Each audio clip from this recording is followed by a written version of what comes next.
Welcome to Ali Fitness Podcast, a weekly production all about bringing health into fitness. Tonya Jacobs began her lifelong athletic career as a formally trained dancer, spending 8 years touring the world, performing at luxury resorts and casinos. She spent many years in the health, wellness and fitness industry, and her career flourished from the ground up, starting, I believe, as an entry-level receptionist, all the way to a strong, confident and capable COO. She's worked at world-renowned exclusive health and fitness establishments such as Reebok Sports Club, New York Sports Club, LA, and currently Mercedes Club. I'm sure I've missed out a few others. Tonya, welcome to the show. Thank you, Ali. Thank you for quite the introduction. I'm sure I've missed out lots of things. It's okay. Look, I was inspired by your leadership skills, to be honest. I came to Mercedes Club thinking that it could potentially be like all these other big gyms where there's not a lot of respect for management, to be honest, and it's quite clear through the way that the staff approach the clients and just their body language and everything. And I just felt a different sense at Mercedes Club. So that's why I wanted to get you on the show. But before we even go there, can you talk us through how you even got into this fitness world? Certainly. It would be my pleasure, Ali. And, thank you for the compliment with regard to Mercedes Club. I work very hard to ensure that we have the right people treating our members the right way. And yes, I think that leadership has something to do with it, but we'll get into that a little later on. I got into health and fitness. Really, I was a dancer. That was my background. I started dancing at a very young age, worked professionally for at least 8 years in Southeast Asia touring. And then I moved to New York City, the most competitive city in the world, and thought I could be a dancer at 28. But really, I was starting from the beginning, from the bottom up again, because nobody knew who I was. And again, as I said, very competitive. So I quickly figured out that it was time to hang up the dancing shoes and had to think of a career that I could be as equally passionate about. And health and fitness was the natural thing. I always worked out in gyms. In fact, back in Australia, I used to do a segment on a morning show where people would work out at home, I got a job at a club. I decided to teach aerobics. Back then we called it aerobics, and I got certified, and, I met a woman that said, I think you'd be terrific. I would hire you in a second. And in fact, she sponsored my certification, my ACE certification, and I started teaching aerobics for her. And after 3 months, I realized it just didn't fulfill me the way dance did and performing did, but I was passionate about the business and decided I would learn the business side of health and fitness, and started in an entry-level position as a receptionist, and was privileged enough to be mentored and work alongside really incredible business leaders who showed me the ropes. And there's probably not a position that I haven't experienced in a health club before. I've done it all, and I worked my way up, and I've had a great career. I feel very fortunate and very blessed that, I got paid to really learn the business. That's kind of how I started. That's amazing. And it's in my veins. It must be. And so how have your experiences differed between the different gyms? The first gym I was at was called Better Bodies. It was down on 19th Street on the west side in Chelsea. And that was a hardcore, iron type gym with tough guys. And I was the receptionist there. And then they added a loft space where they wanted to make it their cardio center. So they had some cardio machines and they had 2 studios. And I essentially oversaw the studios and the class card sales and the people that would come to that. And so it was very downtown Chelsea, kind of Manhattan back in the 90s. Reebok Sports Club New York was coming to New York. It was actually the Sports Club LA brand, which was known as a luxury health and fitness club in LA, where celebrities went and professional athletes went, and they were recruiting people. And people in the industry, some of the instructors were like, Tonya, you should go and apply for a position there. You'd be great. It was a 140,000 square foot club on Columbus Avenue, Columbus and 67th. And what role did you start in there? I started as a lead receptionist. And within 2 weeks, I got my first promotion. And what was that? Reception supervisor. Then I went on to be reception I didn't know manager. receptionists had so many titles. Oh, I know. Well, in a club that size, they did, And then I was the reception manager and housekeeping manager. I had 2 roles. So I oversaw both departments. I mean, we had 300 employees there, so it was pretty big. Then I got promoted to assistant general manager and was transferred to LA. And I was there for 4 years as the assistant general manager and then promoted to general manager of the Sports Club LA. And while I liked LA, I really wanted to get back to New York. So my company transferred me back to New York as the general manager of the Sports Club LA on the Upper East Side. Then I went on to be the regional director. To answer your question, the different clubs, I mean, I went from a really tough kind of gym environment to a luxury, 5-star luxury experience. And even within the clubs, even though it was the same company, the Upper West Side is very different to the Upper East Side. It's very different to LA and Hollywood. So while it was the same company, they were very different clubs. Essentially the same upscale demographic, but different culture. Different clientele. Yeah. And I guess it's hard to answer this then. So how has, I guess, fitness changed from your perspective in terms of the clients? Like, is there I think we're much more educated and more savvy now with technology as well. Everyone thinks they're a fitness professional or can train themselves. There'll always be fads, and there have been fads from the 90s right until now. But I think we always go back to basics. At the end of the day, that's what works. And, it's just like fashion. Everything old is new again. It comes back again. And that's what I've seen happen over the ages, So is aerobics back in now? Well, our version of aerobics right now, I would say are HIIT workouts, high intensity training, Those high impact classes are certainly a thing of the past, but you think about classes like Zumba, it's essentially an aerobics class, True. Yeah. It just has a different name now and a little variation, but yeah. You mentioned something that I'm intrigued about. You said that people seem to sort of, I guess, be the expert now because of this technology. Do you see people coming to your gym using their own technology to train themselves? Yes, I do. Tell us about that. Yeah. We have studios. Obviously, we have over 75 classes on the group exercise schedule.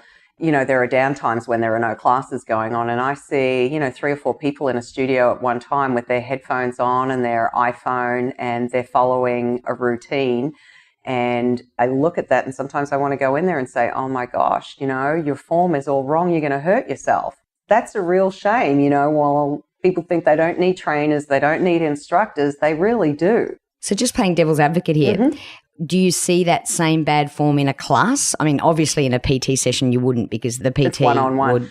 No, I mean, I think if you have a good instructor, they should have a good command of the class and be able to correct form. Certainly it's not going to be as personalized as a personal training session. Yeah, a good instructor should be able to scan their class and correct form. In Mercedes Club, is it a boutique gym or is it a big box gym? It's a boutique gym. It's a boutique gym in a big box space. Interesting. Yeah. That's, I guess, how I would have explained it. And so where do you think big box gyms versus these smaller boutique or large area boutique gyms are heading?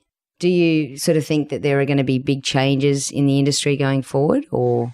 No, I think there'll always be a place for big box gyms. I do. It's like a one-stop shop, right? There's something for everyone, and they're great in the suburbs for families, family type memberships. I wouldn't open a big box gym in a city, in an urban city at this time. I think people are looking for a personalized, more intimate experience. But I do think there's a place for big box gyms, in the suburbs. In the suburbs. Yeah. Okay. And I guess I really want to delve into your secret managing style because what's the secret to creating and maintaining a culture amongst the staff? And that includes, all age groups. It's clear that, you're hitting your numbers, but you've also got this amazing culture. What's the secret? I truly believe in leading through vision. And, it starts with a vision.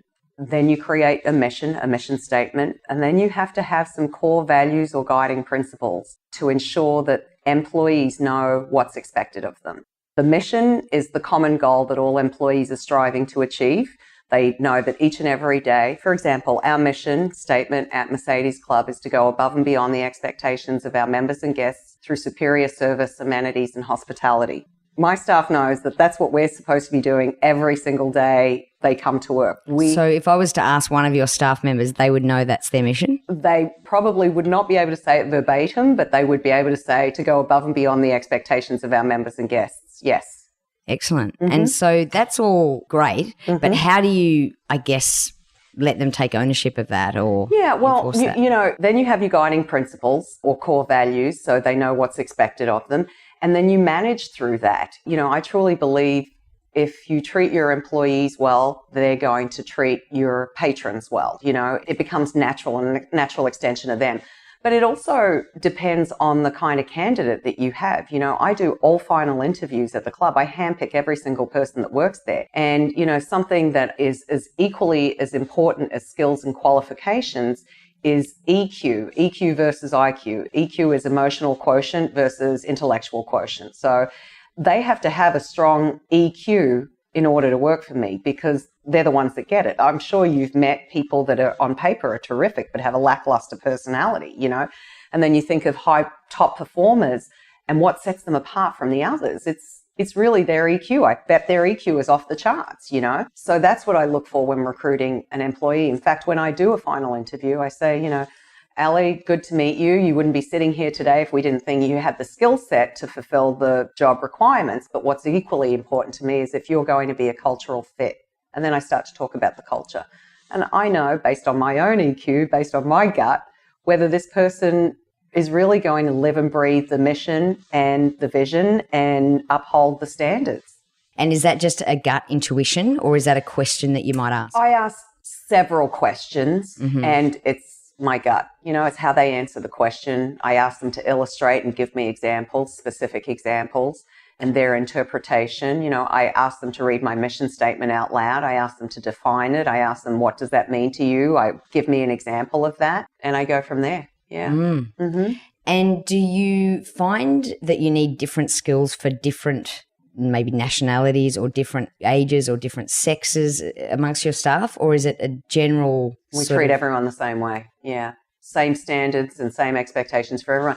I mean, certainly, you know, I'm not sure I understand your question, but for example, our clean team, our housekeeping department, they're all Hispanic, 100%. I have a mission statement and core values card translated in Spanish that they get and they understand that this is what they're employed for. It's not just about cleaning the club. It's, you know, smiling, it's being nice, it's being courteous, it's being friendly. It's about going above and beyond to the members. So maybe there I treat them a little differently because in an interview, I'll have someone that speaks Spanish with me and we interview that way. Yeah. It's funny you say that actually because those staff that you're talking about are super friendly. Aren't they great? And not only that, they actually clean up your sweat before you even sweat. Like it's almost like they catch it. They care. It's amazing. And that's what I tell any new candidate. I'm like, you know, caring comes from within. I can't teach you to care. That's innate in you. And you have to care about this place as much as I care. You have to care that every cent it costs to build this place came out of your pocket. How would you treat your clientele? You know, how would you treat it? Take pride in your workspace. And the other thing, Ali, is about empowering employees, you know, letting them make decisions, giving them, you know, a platform to resolve issues and problem solve and have soft landings if they didn't do it right, you know. They may come to me and say, you know, so-and-so had an issue with something and I comped them a bottle of water. I certainly support that. I would support that. Or if it's something that I disagree with, I would say, you know what, next time this is the way I want you to handle it, but I know you did your best. And that's what I just tell them, you know, use your judgment. Use your judgment. And what would you do if this was your business and this was your customer? How would you treat them? How would you resolve the problem? And so. And how fit and healthy are your staff? I would like to say that 90% of them are fit and healthy, you know. That's the other thing. Part of my interview questions is, what do you do to stay healthy and fit? Have you ever belonged to a health club? part of the benefit of working here is not just a job and a salary, but you get a membership. We encourage our employees to work out. We want you to be an inspiration and be a role model to our members. And I know you definitely are, because I've seen you work out in the gym and people just look in envy. So you're so funny. It's amazing. Says the girl who's an animal on the gym floor. No. So I guess back to that health and fitness, how do you ensure your members are healthy and fit? Because there's that boundary, isn't there, where you see them potentially doing their own thing and you want to go in and correct them, but you also feel that, that maybe it's not your space to do that. And then you also know that people have signed up and have never even come to the gym. And I know for a fact my husband's been a member there for probably 3-4 months and has never had a phone call saying, hey, why haven't you come once? Really? So interesting. And look, the big box gyms actually love that because it keeps their gym nice and clean. Yeah. Right? But I know that's not your philosophy. No, so it's not. How do you ensure that, I guess, your clients are coming regularly, but not only that, how are they staying fit and healthy? How are they staying on the right program? Do you have like a system in place where... Well, it's like a knife through my heart to hear that your husband has never received a phone call from the club. I shouldn't have mentioned that. I'll edit that out. So somehow he has fallen through the cracks, but every new member... He probably has. He probably didn't answer the phone. Receives a phone call, an email. We extend a complimentary fitness evaluation to every new member that joins. And we try to get them in and scheduled within the first 30 days of their membership, because statistics show that if a person isn't engaged within the first 30 days, you're likely to lose them. So they should essentially get a call from our operations manager with regard to setting up their session, or an email, in addition to their spa service, their spa session that we extend as well. And then once they meet with the trainer, they go through a fitness evaluation and talk about their goals. And then, a trainer will design a program for them to keep them on track. And if it's a good trainer and the system is working the way it's supposed to, the trainer will, see them on the gym floor and ask them how they're doing, or follow up with them 60, 90, 120 days later and say, how have you been enjoying the club? Would you like to start training?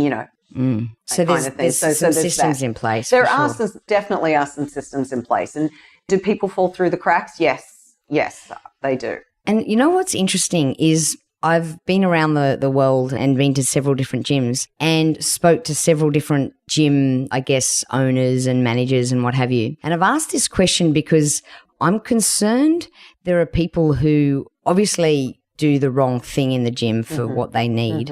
An example of this would be, I've come across some people that are seriously suffering eating disorder, for example. And I'm sure you've seen this where, they're obviously very badly anorexic, but they've obviously got like more than just that because they're exercising so much. Anorexia, aerobica, I think it's called. How would a gym deal with something like that? Is there something in place that you... it should really come from the general manager or the fitness manager, someone that essentially has a relationship with the person. It's going to be an easier conversation. But if not, then someone like the general manager should approach this person and ask for a one-on-one meeting with this person and say, we've been observing you for many months now, and it appears that there's a decline in your health. And in order for you to continue working out here, I'm going to need a medical note from your doctor saying that you're in good health and that you can continue working out. And until I get that, I can't let you work out anymore. And we've done that before, not specifically at Mercedes Club, but at some of my other clubs. I have done that before. Then the onus isn't on the club if anything happens to them as well. It becomes a liability. If someone drops in your club, your staff and your team are not prepared to handle it, or have witnessed a decline, or witnessed that this person clearly needs some help, then, then the liability is yours as well. Yeah. Yeah. That's interesting. It's a very tough and sensitive topic. Totally. But you do see it, and you do know that the person's going to go to the next door gym, but it's what you can do. That's interesting. And look, there's something I really want to bring up with you. And this is something, I guess, that I haven't seen a lot of women in the industry. It seems to be a predominantly male-dominated industry in terms of like management level, such high level sort of. Have you found ways to work this to your advantage, the fact that you're a woman, or what challenges have you? I've been very fortunate because, I talked about mentorship and working alongside some incredible business leaders. Most of the mentors that I can point to have been women. And so they've provided that inspiration and being a role model to me and kind of show me how to get through doors if I need to. But yeah, I've had men specifically, be very, what's the word I'm looking for? Not demeaning, but very condescending.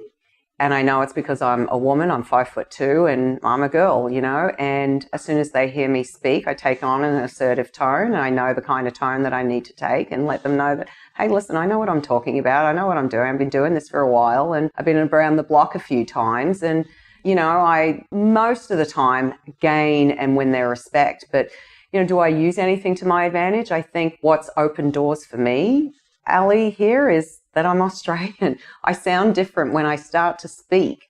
People are curious, they're interested, they want to hear more, They want to hear more because they don't understand what you're saying. So, as long as you've got them listening in a listening state, you can get your message across, That I have used more to my advantage than being a woman, is the accent being different. Mm-hmm. And would you give any advice to people who want to get in the fitness and health industry?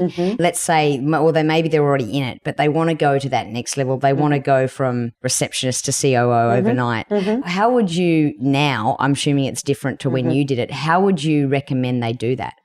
I truly believe if management's the direction that they want to go and the route that they want to follow, I truly believe in, earning your stripes and working all the positions you can and being the first one to put up your hand and say, I'll take on that initiative, I'll take on that new responsibility, and not expect anything in return. Like my first receptionist job in this country paid me $7 an hour. In New York City, back in the 90s, it was still a little bit of money, but I truly believed that I could prove myself and that the reward would come later. And I think that unfortunately we're in a world of instant gratification, People expect to be making $100,000 right off the bat because they just got a degree. It doesn't work like that, You have to earn your stripes. And the other thing, I think it gives you more substance as a leader, when you've worked every position and you say to an employee, I need you to clean this toilet, and they know that you've done that before and you'll do it again, then there's a built-in respect. I always say people may not like me, but they respect me. They know that I'm fair, and they may not like what I have to say all of the time, but they know I'm always going to speak the truth. There's no hidden agenda. I saw you fixing the sauna the other day, so I know exactly what you're saying. I haven't seen you clean the toilet yet, but I'm sure you probably do. That's awesome.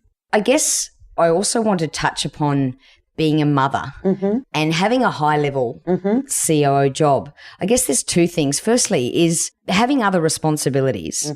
How do you remain fit and healthy? Because it's a bit ironic if you're not. In saying that, so many high-level managers in this industry are not healthy and fit. And I know you are. So how do you do it?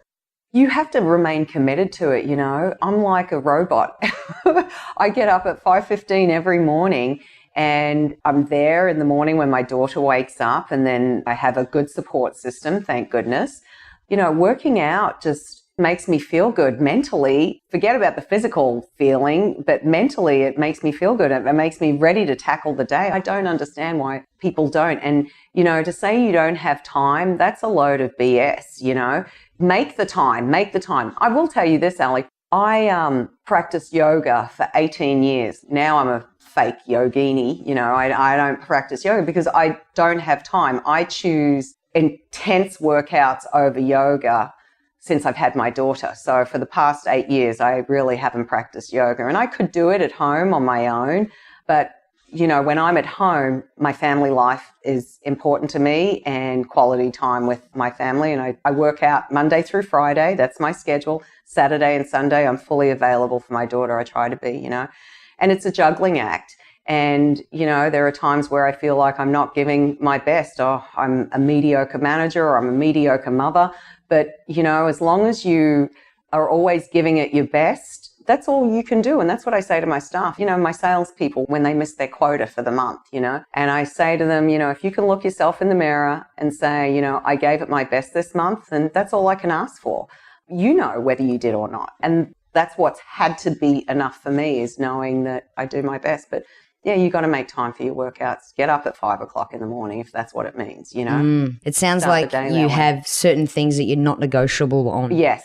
And then other things that you go, well, actually, right now, my daughter's more important. Yeah. So you didn't come to work on Monday. I know it was like end of month. And I believe there was a slight knee breakage and Yes. she's now got a long cast on. So it was priority that you stayed at home that day. Yeah, it was. I was like, you know what? I don't want to regret this. I don't want my daughter to grow up one day and feel that her mother wasn't there for her. But at the same token, Ali, I also want to be a positive role model for her. I want to be a woman that she can admire and respect and look up to, and see that, my mummy was into her career and worked every day and worked out every day, but she still was there when I needed her, and that's the balance. A wise woman once told me that, I don't want to just be a mum to my child. I want to be a role model too, and being a role model is being a professional woman in the workforce, or to me anyway. So is it possible to have a balance? Yes, it is. Awesome. That's very reassuring. Yes, it is. Look, thank you so much for everything you've shared. Is there anything else perhaps on the management side of things or related to health and fitness, I guess it's all entwined, that you would like to share with our audience? No, I think we covered it all. You're a great interviewer. You really had me talking a lot there. So before I let you go, there's a question that we ask all our guests on the show. Okay. Do you have a tattoo? Yes, I do. What is it? It's the Om sign. Wow. And tell us more. Well, the Om sign to me represents being grounded, reminds me of my yoga practice. It also stands for omnipower and omnipotent, and these are qualities and strengths that I want. So, I got my first tattoo, my only tattoo. I wanted it to be something meaningful. I got it at the age of 44, I think I was, So it's on the back of my neck, and when I wear my hair up, you can see it. And if I don't want people to see it, I wear my hair down, and that's it. I wanted it to be meaningful, and that's what was meaningful to me and still is, Awesome. Yeah. Thanks for sharing that. Thank you so much for coming on the show. My pleasure. Thank you, Ali.